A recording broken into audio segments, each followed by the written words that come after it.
This is part 3 of my recap of Vermellen Gold. You can find links to the previous parts in the description below. At the end of the last episode, Chris is attacked and defeated by a seemingly possessed Rex. There is a flashback to when Rex first summoned his familiar as an egg. He is overjoyed at its size, and it even attracts the attention of a young Chris. They bond over it and even become friends. In the present, Alto and Vermel are shopping for groceries. Vermel is attracted by the sweets, but Alto tells her that they're short on money. Vermel is devastated and sits on the floor, throwing a tantrum. Alto gives in and tells her he will buy her one dessert. Vermel is overjoyed and smothers him as all the other students look on. She even kisses him, which causes Alto to be embarrassed.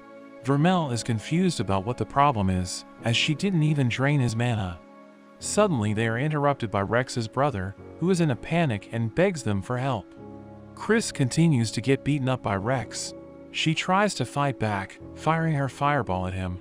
There is a huge explosion, but Rex withstands the flames as his body starts to mutate. Rex summons a pillar of rocks that sends Chris flying into the air. He steps on her face and taunts her to fight back. Chris begs him to stop. Alto and Vermel arrive, telling him to let her go. Rex throws Chris to the side and decides to get even with Alto for beating him before. Alto rushes to Chris and she tells him to run. Rex's power goes wild as Vermel recognizes something familiar about his power. Rex summons his familiar, which has also mutated. Alto's hand glows as Vermel prepares for a fight. However, the student council president Elena arrives, and with her sword familiar, she delivers multiple slashes on Rex and his dinosaur, knocking them out and destroying their mutation. Elena checks up on Chris but is ashamed that she lost to Rex. Rex gets back up, but is too injured and falls over immediately. Chris rushes over to him as he lies, unconscious. Vermel is still curious about his power and Elena asks if she has knowledge about Rex's power, but Vermel denies knowing anything. The student council has a meeting. Noting this to be the 5th incident, they suspect someone is responsible, using drugs or black magic on the students. Chris can't bear the report and storms out. Jessica is confused why Chris cares so much about Rex. She hates it when people mess with things that are hers. Meanwhile, Alto and Lilia are notified about their upcoming exam to bronze rank. Alto is distracted, but Lilia reminds him how important it is. Vermel tells Alto that she is tired and will go back to the dorm while he studies. She leaves and Alto is worried about her. She has been acting differently ever since their encounter with Rex. Lilia takes this opportunity to be alone with Alto, using study as an excuse. As Vermel walks back to the dorm, she meets Professor Obsidian. They have a brief exchange and he is surprised to see her without Alto. Vermel calls him out for being the one behind the incidents. Obsidian pretends not to know what she is talking about, but Vermel mentions how she can smell low-tier demons on him. She warns him he should stop what he's doing and leaves, telling him that it's too much power for a human to handle. Obsidian asks if she will expose him. She doesn't care, but just warns him to stay away from Alto. Obsidian realizes what she is and agrees that his demons are low tier compared to her. Vermel continues to walk away as a paper doll floats by. Suddenly Obsidian appears behind her and injects her with his syringe. She pushes him away, but she begins to feel pain and dark energy begins to release. Obsidian watches sinisterly, hoping to obtain her. Meanwhile, Alto and Lilia study, as Lilia tries to make her move on Alto. Suddenly, Alto feels a sharp pain as his hand begins to glow. There is a huge explosion outside and Alto realizes Vermel is in trouble and rushes to find her. Everyone around the school notices the surge of dark energy. The sky turns dark and Elena rushes to the scene.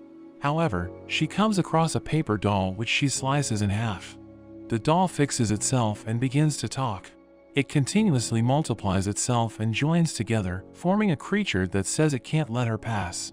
Elena fights with the creature, but after every attack, the creature is able to regenerate itself. Meanwhile, Vermel has transformed into an unstoppable winged demon. Obsidian looks on, overjoyed and gloats.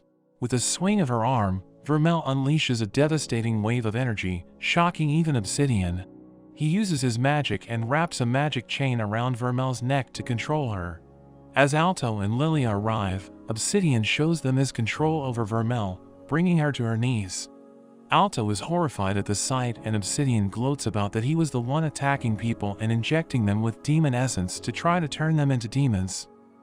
Alto and Lilia are shocked at the revelation. At the thought of losing Vermel, Alto becomes enraged and a burst of energy is sent to Vermel. Vermel suddenly breaks the chain and lunges to attack Obsidian, but Alto gets in the way and gets impaled by her claws. Alto's blood pours out everywhere, and there is a flashback to when Vermel was sealed away. She is all alone in the dark and nothingness, until a door opened up and she met Alto. As Alto falls, Vermel transforms into a more vicious form. She attacks Obsidian again, but she is stopped by Alto once again. He calms her down and she is brought to tears and reverts to her regular form. Alto collapses and Lilia is horrified. Vermel kisses Alto and is able to heal the hole in his chest. Obsidian freaks out at the turn of events and injects himself with his formula. He transforms into a hideous demon, gloating that this is his ultimate creation after feeding on hundreds of lower-level demons. He plans to crush Vermel and absorb her power. He attacks with a drill punch, but Vermel punches back, blowing away half his body with a single punch. Obsidian is shocked at her power and abandons his body to make an escape. However, he gets blasted by Chris on her dragon and Vermel jumps up to him and punches him, knocking him back down to the ground, and his demonic body fades. Alto regains consciousness and Lilia cries, thankful that he is okay. The monster Elena was fighting retreats, saying they will meet again. Vermel apologizes to Alto for killing him, but he doesn't mind because she healed him and things turned out okay. However, Vermel sadly explains that she had destroyed his heart, and to heal him, she gave him a demon heart and linked their life forces together, so if one of them dies, the other will die as well. Alto is devastated after hearing this, knowing that she will die with him when she should be able to live forever as a demon. Obsidian is arrested, and Rex wakes up from his coma, with a sleeping Chris beside him, and all the other students wake up as well. Later, Alto and Vermel kiss as Alto's heart now requires Vermel's mana to function. Vermel starts acting cold toward Alto, and Alto calls her out for it. She says that her monster form was her true form, so he should be afraid and stay away from her. Alto gets angry. He says he doesn't care about that and kisses her. Vermel is shocked and pushes him away. Alto declares he is not scared of her and proclaims that they will be together forever.